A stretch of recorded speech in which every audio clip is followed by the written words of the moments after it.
بسم اللہ الرحمن الرحیم الحمدللہ رب العالمین والصلاة والسلام علی اشرف الانبیاء والمرسلین وعلی آلہ وصحبہ اجمعین۔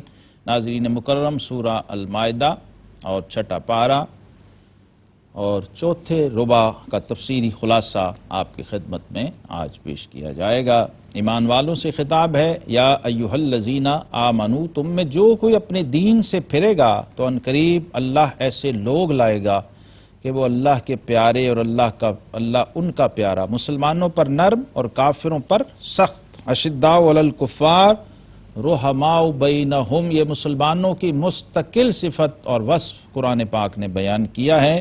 اور یہ کیا کرتے ہیں؟ اللہ کی راہ میں لڑیں گے اور کسی ملامت کرنے والے کی ملامت کا اندیشہ نہیں کریں گے۔ یہ اللہ کا فضل ہے، جسے چاہے دے، اور اللہ وسعت والا اور علم والا ہے۔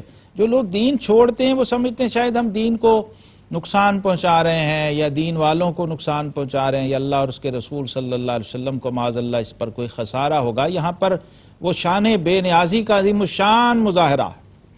فرمایا جو تم میں سے کوئی دین سے پھر جائے گا، دین کی مخالفت کرے گا، مرتد ہو جائے گا، تو اللہ کی یہ شان قدرت ہے کہ ان قریب اللہ ایسے سچے سچے لوگ پیدا کرے گا جن کی یہ صفت ہوگی، یحبہم و یحبونہ، وہ اللہ کے محبوب ہوں گے اور اللہ ان کا محبوب ہوگا۔ اللہ سے سچی محبت کریں گے، غیر مشروط، والذین آمنوا اشد حبا للہ۔ یہ پیمانہ اور یہ معیار ہے ایمان کی معراج کا جو ہمیں سمجھنا ہے، کہ حضور صلی اللہ علیہ وسلم نے ایمان کی تعریف اور مومن کامل کی تعریف یہ فرمائی ہے کہ جس شخص کو ایمان کی حلاوت نصیب ہوتی ہے، فرمایا اگر آگ کے الاؤ میں بھی اس کو پھینک دیا جائے تو وہ ایمان سے نہیں پھرے گا، کیونکہ ایمان جب رچ جاتا ہے انسان کے وجود میں تو پھر چونکہ قلب کا فعل ہے، یہ ظاہر کا فعل نہیں ہے، ایمان کا محل قلب ہے، اور قلب میں جب یہ رچ جاتا ہے، اور حب بھی آپ جانتے ہیں لغت میں حبتن سے نکلا ہے، دانہ بیج جب زمین میں بو دیا جاتا ہے پھر اس سے فصل اگتی ہے، تو ایمان کا بیج جب قلب کی زمین میں بویا جاتا ہے تو پھر اس وجود پر حسن عمل کی شاخیں پھوٹتی ہیں۔ یہ یاد رکھیے، جو عقیدے پر، ایمان پر، یقین پر ہمارے دین میں اتنا زور ہے، اس کی بنیادی وجہ یہ ہے کہ صحت عقیدہ کے بغیر صحت عمل ہمیں نصیب نہیں ہوتا۔ یہ کلمہ طیبہ، لا الہ الا اللہ محمد رسول اللہ صلی اللہ علیہ وسلم، توحید و رسالت اور جو ضروریات دین ہیں، ان پر اصرار اسی لیے کیا گیا ہے کہ جب تک بنیاد صحیح نہیں ہے عمارت مضبوط نہیں ہو سکتی۔ تو یہ کمزور لوگ ہوتے ہیں، ایمان جن کے ابھی دلوں میں نہیں اترا ہوتا، جن کا ذکر سورہ الحجرات کے اندر بھی آیا ہے کہ ابھی ایمان ان کے دلوں میں داخل نہیں ہوا۔ فرمایا ابھی تم قالوا آمنا نہ کہو، بلکہ فرمایا قولوا اسلمنا، کہو ہم اسلام لائے، ایمان نہیں، کیونکہ ایمان ابھی تمہارے دلوں میں داخل نہیں ہوا۔ پھر اگر فرمایا یہ چھوڑ جائیں گے تو اللہ کیا کرے گا؟ اللہ ایسے لوگ لائے گا جو اللہ سے پیار کرنے والے ہوں گے اور خود اللہ کے پیارے ہوں گے، اور ان کی شان کیا ہوگی؟ مسلمانوں پر شفقت اور نرمی کرنے والے ہوں گے اور کافروں پر سخت ہوں گے۔ سیدنا ابو بکر صدیق رضی اللہ تعالی عنہ اور ان کے لشکر کی شان مفسرین فرماتے ہیں اللہ نے یہاں پر بیان فرمائی ہے، جنہوں نے اس نازک وقت میں بھی جب حضور علیہ السلام کے وصال پر لوگ دین چھوڑ کے جا رہے تھے، مرتد ہو جا رہے تھے، فتنہ ارتداد پر بھی ان کی پائے ثبات میں لغزش نہیں آئی، حالانکہ بہت ابتدائی دور تھا، اور آپ نے وہ تاریخی جملے فرمائے تھے کہ مجھے قسم ہے اللہ رب العزت کی کہ اگر مدینہ طیبہ میں امہات المومنین تنہا رہ جائیں اور مدینہ کے جنگلوں کے بھیڑیے آ کے ان کی پنڈلیوں کو نوچ لیں تو پھر بھی ہم دین سے نہیں پھریں گے، اور یہ لشکر جو رسول اللہ صلی اللہ علیہ وسلم نے روانہ فرمایا یہ جا کر رہے گا۔ اور جو شخص حضور علیہ السلام کے وقت میں اونٹ کے گھٹنا باندھنے کی ایک رسی بھی زکوٰۃ میں دیتا تھا، ابو بکر صدیق اس سے وصول کر اللہ۔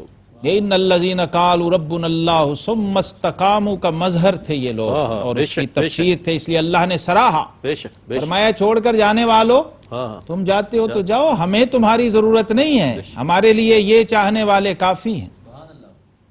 جو اپنی بات کا آغاز ہی فدا کا امی و ابی یا رسول اللہ سے کرتے ہیں، کیا بات، سب کچھ قربان کر کے، اور پھر کہتے ہیں کہ حق تو یوں ہے کہ حق ادا نہ ہوا۔ حق ادا نہ ہوا۔ آقا کریم علیہ السلام کے ان چاہنے والوں کو اللہ نے سراہا، اور وہ جو مرتدین تھے، فتنہ ارتداد کا شکار ہونے والے لوگ تھے، ان کو یہ بتایا کہ تمہارے جانے سے ہمارا کوئی نقصان نہیں ہے، بلکہ جہنم تمہارا استقبال کرے گی۔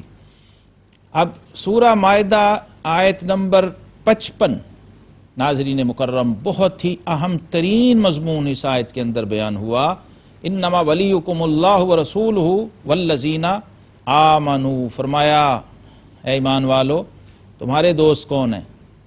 اللہ کے دشمنوں سے دوستیاں نہ لگاؤ، اللہ سے اور اس کے دوستوں سے دوستیاں لگاؤ۔ واہ واہ واہ، اللہ تمہارا دوست، اس کے رسول تمہارے دوست، اور ایمان والے تمہارے دوست۔ سبحان اللہ سبحان اللہ۔ سعدی شیرازی مجھے یاد آ گئے، فرماتے ہیں دوستاں باشد کے گیرت دست دوست، در پریشاں حالی و درماندگی۔ کیا بات، دوست کہتے ہیں دستگیر کو، دستگیر، واہ واہ، جو مشکل میں ہاتھ تھامے، جو ساتھ دے۔ تو فرماتے ہیں دوست وہ ہوتا ہے جو دوست کے اس وقت کام آئے جب وہ مشکل میں ہو، جب وہ پریشانی میں ہو۔ تو یہاں پر آیت کریمہ میں لفظ دوست آیا، ولی کا ترجمہ ہے دوست۔ فرمایا اللہ بھی تمہارا دوست ہے، اس کے رسول بھی، اے ایمان والو تمہارے دوست ہیں، اور جو ایمان والے ہیں وہ تمہارے دوست ہیں۔ اور ان کی نشانی کیا ہے؟ وہ نماز قائم کرتے ہیں اور زکوٰۃ دیتے ہیں، اور اللہ کے حضور زکوٰۃ بھی کیسے دیتے ہیں؟ یؤتون الزکاۃ وہم راکعون۔ مفسرین فرماتے ہیں سیدنا علی المرتضیٰ شیر خدا رضی اللہ تعالیٰ عنہ مسجد میں نماز ادا کر رہے تھے، ایک سائل نے صدا لگائی، آپ کی دست مبارک کی انگوٹھی جو انگلی ہے اس میں چاندی کی انگوٹھی تھی، آپ حالت رکوع میں تھے، سائل نے صدا لگا دی، تو آپ نے رکوع کے عالم میں ہی اپنے انگوٹھے سے وہ جو چاندی کی انگوٹھی تھی اس کو اس طرح اچھالا حالت نماز میں، اللہ اور وہ سیدھی سائل کی جھولی میں گئی۔ اللہ، اللہ تعالیٰ نے یہ آیت عطا نازل فرما دی، سبحان اللہ سبحان اللہ۔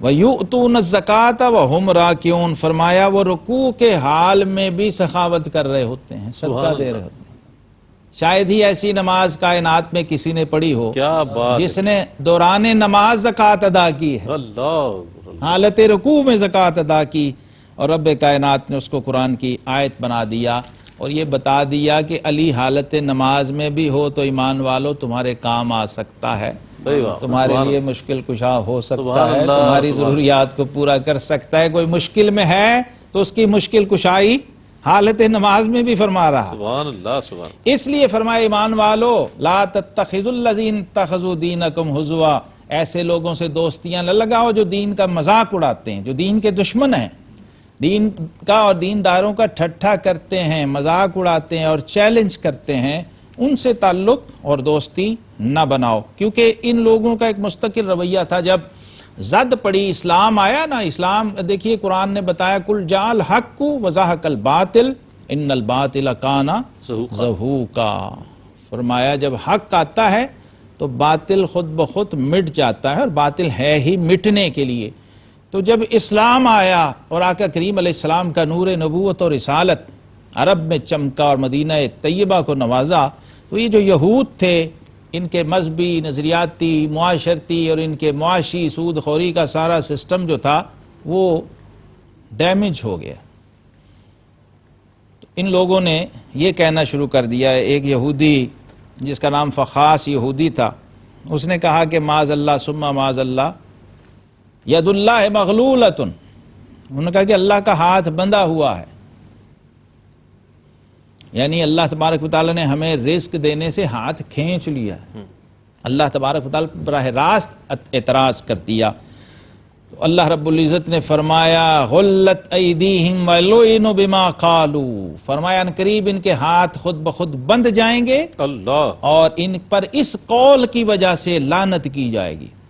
بل یداہ مبسوطتان، فرمایا بلکہ اس کے ہاتھ تو کشادہ ہیں، ینفق کیف یشاء، اور اس کی شان ہے جس طرح چاہے خرچ کرے، جس طرح چاہے اپنی نعمتوں کو لٹائے، جس طرح چاہے اپنا رزق اس کائنات میں، یبسط الرزق لمن یشاء ویقدر اللہ، یہ اللہ کی شان ہے، جس کو چاہے کھلا دیتا ہے اور بے حساب دیتا ہے، اور جسے چاہے نپا تلا دیتا ہے، یہ اس کی مرضی ہے۔ وہ قادر مطلق ہے، وہ قادر قیوم ہے، خلاق علیم ہے۔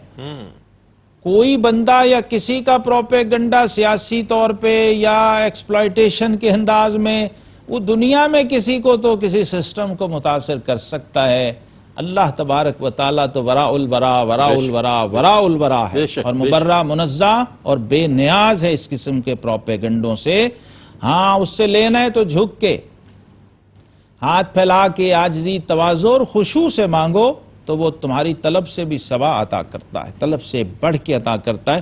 فرمایا اللہ کی شان عطا تو بہت وسیع ہے، لیکن چونکہ یہ لوگ اللہ کے ساتھ دشمنی ڈال بیٹھے ہیں اور اللہ کی گرفت اور پکڑ میں آ گئے ہیں، اس لیے وَيَسْعَوْنَ فِي الْأَرْضِ فَسَادًا وَاللَّهُ لَا يُحِبُّ الْمُفْسِدِينَ۔ یہ اصول اللہ تبارک و تعالیٰ کا قرآن میں بیان ہوا، یاد رکھیے۔ من اعرض عن ذکری فإن له معیشۃ ضنکا، فرمایا جو ہمارے ذکر سے منہ پھیر لیتا ہے ہم اس کی معیشت کو کھینچ لیتے ہیں، اس کی معیشت کو تنگ کر دیتے ہیں۔ تو اللہ تبارک و تعالیٰ کے ساتھ دشمنی، اللہ کے ساتھ بغض، اللہ کے ساتھ ٹکر، دنیا میں وسائل کی فراوانی سے کبھی بھی یہ نہیں سمجھنا چاہیے کہ شاید یہ لوگ اللہ کے بہت نوازے ہوئے ہیں اور اللہ ان پر بڑا مہربان ہے۔ ایسا بالکل نہیں ہے۔ نبی کریم علیہ السلام نے فرمایا اگر دنیا کی ویلیو اور وقت مکھی کے پر جتنی بھی اللہ کی نظر میں ہوتی تو اللہ کسی کافر کو دنیا نہ دیتا۔ تو اس لیے دنیا متاع قلیل ہے اور متاع الغرور ہے۔ آقا کریم علیہ السلام کی امت کے لیے اور انسانیت کے لیے اللہ کے خزانے، رزق سب بہت کھلا ہے، بہت وسیع ہے، اور فرمایا جب وہ دینے پہ آتا ہے تو پھر اس شان سے دیتا ہے کہ لا اکل من فوقہم، کبھی اوپر سے ملتا ہے، من تحت ارجلہم، کبھی پاؤں کے نیچے، یعنی آسمانوں سے بھی رزق اتر رہا ہے، زمین بھی فصلیں اگل رہی ہیں، اور پھر ان میں کوئی گروہ اعتدال پہ ہوتا ہے اور کوئی ان میں اکثر بہت ہی برے کام کر رہا ہوتا ہے۔ فرمایا اے حبیب جو ہم نے آپ پر نازل کیا وہ آگے پہنچا دیجئے، کیونکہ آپ کا یہ منصب ہے، اور اس کے پہنچانے میں کوئی گریز مت کیجئے، کیونکہ اگر آپ نے ایسا نہ کیا اور اس کا کوئی پیغام نہ پہنچایا تو فرمایا آپ بے فکر رہیں، اللہ آپ کی نگہبانی کرے گا، اور یہ جتنے بھی لوگ فتنہ اور شر اور فساد پھیلانے والے ہیں اللہ خود آپ کا محافظ ہے، آپ کی ناموس کا سب سے بڑا محافظ خود آپ کا رب ہے۔ واللہ یعصمک من الناس۔ آقا کریم علیہ السلام کا توکل نے رب پر اتنا تھا کہ جب یہ آیت آئی تو آپ نے خیمے کا پردہ اٹھایا، اور جو پہرے پہ صحابی کھڑے ہوتے تھے اسلحہ لے کر، فرمایا اپنے اپنے گھروں کو چلے جاؤ، میرے رب نے میری حفاظت کا ذمہ خود لے لیا۔ وآخر دعوانا ان الحمدللہ رب العالمین۔ ناظرین، اگر آپ ایسی ہی مزید ویڈیوز دیکھنا چاہتے ہیں تو ہمارا ARYQ-TV کا چینل سبسکرائب کیجئے اور بیل آئیکن کا بٹن دبانا نہ بھولیے تاکہ آپ سے کوئی پسندیدہ پروگرام مس نہ ہو جائے۔